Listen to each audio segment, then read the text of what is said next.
Today I want to talk about maintaining good hygiene.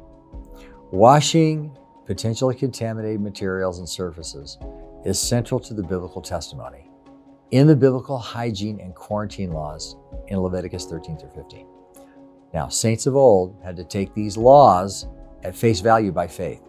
There was no way they could understand how bacteria and viruses and other matters of uncleanness existed and multiplied.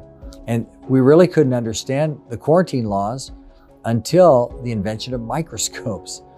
Viruses are invisible to the human eye. So in modern times, we know a lot more about how diseases spread. So we have personal hygiene regimens that cause us to wash our hands and clean surfaces. This is a proper application of the biblical quarantine and hygiene laws. I've heard it said that the Bible is the first in ancient literature to speak of hand washing. But hand washing to restrain the spread of disease is a fairly modern idea in secular society. A Hungarian doctor, Ignaz Semmelweis, is known as the father of hand washing. In 1846, he observed that women giving birth in his maternity ward were much more likely to get a fever and die if treated with unwashed hands. So he had the midwives wash their hands and the death rate dropped. So today we're told that washing hands is very effective in stopping the spread of disease. That's why the CDC says, and I'll quote, "Washing your hands is easy and it's one of the most effective ways to prevent the spread of germs. Clean hands can stop germs from spreading from one person to another and throughout an entire community, from your home and workplace to childcare facilities and hospitals," unquote.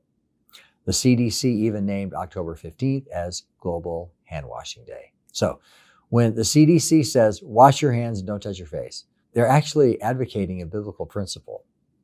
Because in the Bible, radical cleansing processes were prescribed, just like in modern hospitals.